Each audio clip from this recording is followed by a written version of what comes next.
What's happening, webheads? It's another new comic book day, but you know what? Delays. If you think last week's haul was small, I don't know, man. This one could be worse. We'll see what I get. Hopefully you find what you're looking for. Welcome to Spider Slayer's Comic Book Haul, fans. This is episode 674, the weekly series where I share with you what I pick up at my local comic shop, which is Comic Central, located in the city of Sanford. So if you guys are ever in the Central Florida area, stop by, tell Mike Spider Slayer sent you. They'll provide you a great customer service. They got great comic books when, the books are not being delayed and coming in. But this week is another week of, books that are being delayed and not many DC books, so it's like almost the perfect storm. And I'm so curious to hear what you guys got this week, if you got anything. So here we go, the Mysterious Black Bag. And man, I make this one look good on the picture, a lot bigger than probably what it is. When I first came in the shop, right, I literally grabbed 2 DC books. I was like, oh shit, wait a second. Like, is this it? Like, I almost had like a freaking, the sweats. Like, I'm going, what am I going to show for my comic book haul, right? It's so funny. But then they displayed the Marvel books that they had kind of like on their back issue section, because that's how little they got. And I wound up getting a few more, which I think might be a little bit bigger than last week. So yeah. So here's your stack, baby. Woo! But you take away the Marvel Previews book, and you take away the Image Previews book, and that, that lowers the height rate there. But this preview book is a good one because it does show you the interior art for The Amazing Spider-Man. So I'm kind of excited about that, right? So when you look at the interior artwork for Amazing Spider-Man issue 1, it looks pretty good. I'm not going to lie. I was like, okay, that's good. If Pepe Le Reds does every single issue, this might be a halfway decent series, right? So yeah, looks pretty good. So check out that Marvel Previews magazine right there. And now we'll get on to, I guess, the haul. So first things first, this one kind of doesn't count. This is one that I bought last week and I forgot to show it off. But since I knew that there wasn't going to be many books, and I didn't get a chance to showcase this book. This is Pin Apocalypse issue 1. So this is done by Massive. I didn't get a chance to highlight it on Worthy Ones, so I will talk about it on tomorrow's episode of Worthy Ones. It's great cover art right here. Hopefully this book will be good. I didn't even read it yet. Then I wound up getting this Marvel Rivals. This is issue 2, the variant cover with Venom on it. Paid $10 for this one. Marvel Rivals is where it's at these days. So I was like, hey, why not grab this? So it was the only copy they had. So I picked that up. Then, listen, this comic book cover has been on the shelf for weeks. And I've been looking at it and looking at it and looking at it and looking at it. Finally, I was like, well, since I barely get any books, why not pick up this variant cover for $30? I don't know if it's a 1 in 50. I don't know if it's a 1 in 25. Shit, I don't even know what comic it is from anymore. But nevertheless, it's got Black Cat on there, and I'm excited about getting it. So, cool. All right. Now, with that being said, here is the rest of the book. So, excuse me. So, this is the true stack of this week's comics. See, I fluffed it up. I made it look better than what it actually is. So let's discuss the 2 DC books first. So we got Green Lantern. This is issue 19. This is the beginning of the new story arc when it comes to the series here. And it's kind of funny. I open it up and it has Superman and Wonder Woman in there as well. But then you got Carol Ferris. So I was like, hopefully I did get the right book, right? And then there he is. There's Green Lantern right there. So this is a good jumping on point for a lot of fans, I think. Even better jumping on point would be the Fractured Spectrum book that I talked about many, many times, because a lot of you guys have asked me, where do I jump on when it comes to Green Lantern? So there is that. And then we have this Superman Lex Luthor special. This is issue 1. This does have to do with Joshua Williamson's run, and I think it's about Lex Luthor obviously getting his memories back, maybe learning who he is, or maybe learning his intellect and whatnot. So yeah, there's that one too. So there's the 2 DC books that I wound up picking up. All right.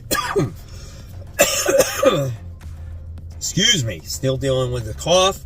Got a little lightheaded there. Anyway, now we move on to the Marvel Comics. We got What If Galactus Transformed Spider-Gwen? That's issue 1. When are these books ending? Is this the last one? I have to see this story on how Spider-Gwen becomes a herald of Galactus here. That could be a comical book. Looks like she's doing battles against dragons. Is she protecting the dragons in this issue? I don't know, man. We'll see. Then I got X-Men. This is issue 10. This is the variant cover. I was like, why not get this one instead? I think I'd rather have Magic on a cover than Cyclops. Really nice book right there. I think the book itself is okay. Looks like we got the X-Men that are on the run. They're fugitives now. We just got done with the Great Malcolm event, so we're going to get to see the aftermath with Cyclops and all his people. That's a nice looking interior art right there. So I think this one might be actually done by Ryan Stegman this time. Yeah, it definitely looks like it. So there you have that. So that is X-Men. Then we have Moon Knight Fist of Khonshu. This is issue 4. This is a book I would recommend. This is the best Jed MacKay book. And he's dealing with this drug lord who's putting drugs in Moon Knight's streets, and he killed the Midnight Mission, and now we got Hunter's Moon and you got Moon Knight all trying to recover here and trying to take their next step to overtake this guy. So yeah, I love the colors in here. I love the character growth in this comic. This is something I would definitely recommend. All right, guys. So before I continue, I just want to give a shout out to my Webhead group out there. They're an awesome group, and if you want to become part of the group, all you gotta do is go on to Facebook, search for my group called Comic Book Corner 2.0 Webheads Unite. And when you guys go onto that group, you just gotta answer a couple questions. Once you answer the questions, and you have to, I will approve you to be part of this wonderful group, guys. It is so great. We talk about anything and everything with comic books. There's polls, there's short hauls, there's CGCs, just a wonderful group. And I want to thank everybody who is a part of it. It's absolutely for free, over 2,400 members strong. So thank you, guys. Another Marvel book here. We got Spider-Boy issue 15. We got the continuation of this tournament that's going on, where we got Spider-Girl teaming up with Bullseye and Spider-Boy teaming up with Daredevil. Fun book. Always will recommend it. Definitely great for an all ages audience. If you want to get your kids into comics, this is something that might be for you. It's good. It's good to have comics for all ages, right? Because we want the next generation to read comics. Because the way it's going is, I don't know if there will be comics around in the next 20 years, or at least the way we know them, right? All right, and then we have Psylocke. This is issue 3. It's a gorgeous cover right here. First issue was great. Second issue, I don't know why I can't remember the second issue of what happened. I'll just have to read the little synopsis, and it will definitely jog my memory. And that's what I like about Marvel Comics. They have something there to remind you of what happened, to be like, that's right, that's what happened. And DC doesn't do that. I think that takes 10 seconds. You know, doesn't take that long. They should do it, and then this way people have a better understanding of what's happening. Great artwork in the book, and hopefully I'll be able to continue to like this series. All right. Another book I picked up is West Coast Avengers. This is issue 3. Definitely excited about this one. Looks like I think Firestar might be hooking up with that Blue Bolt character in here. We got Ultrons going on in here. There's a reformed Ultron. There's an evil Ultron, and he's like got people that have been sick, and he's recruited them to be part of like the new life and to work with them and all kinds of crazy crap. I do like this book, man. I think it definitely has some strong potential. This is something that you just might it needs a chance to develop a little bit, right? But I love the old school armor that Tony Stark is wearing, so Yeah, dude, I'm excited about this book. We'll see where it goes. All right. Then we have Deadpool. This is issue 10. I almost said issue 3. Why? Because Avengers issue 3. That's why. Yeah, we got Deadpool back. Wade is back, working with the team, and it looks like they'll be going out on a mission once again. Taskmaster's back at it. I love this book, man. This is so good. It's so comical. I think the way Cody Ziegler writes Deadpool in here, it's not over the top. It's not overbearing. It doesn't get old. The jokes seem organic. And I like this book a lot. So looking forward to it. And I'm looking forward to the crossover of Miles Morales and Deadpool as well. All right. And then my shop got one freaking independent comic book. And it's an important one. It's a new number 1. It's The Seasons issue 1 by Rick Remender. So definitely excited about reading this one, discussing it on Worthy Ones. Wow, that's weird. So here's the interior artwork here. I didn't know what to expect when it came to the artwork. So here you go. You got some woman riding a scooter. But you know what? It's Rick Remender writing, so you can expect a very interesting story here. Can't wait to discuss it. And there you guys have it.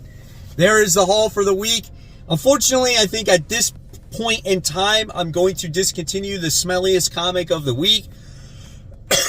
Main reason being is my shop just doesn't have any more really smelly old comic books. I pretty much have bought them all. And I don't want something getting old. So if they get some books that are not that great looking or old looking, then you know what? Maybe then I'll bring it back in the haul again. But not worth buying back issues when they're perfectly bagged and boarded and it doesn't look like there's anything wrong with them if they're going to smell or not, right? So sorry if you're disappointed in that, but can't keep something going when I don't have any those types of books to buy. But who knows? Maybe at a garage sale one day I'll be like, hey, check out what I got, and we're going to smell these books. So we'll see. But hopefully you guys enjoyed this haul. And again, I want to know this week what you picked up, if you picked up anything. And as always, if you love my content, there's more content right here for you to click on. Of course, guys, support the local comic shops. Keep buying, keep collecting. Always remember, read your comics when you got them. And happy new comic book day. I'll see you real soon. Take care. Bye.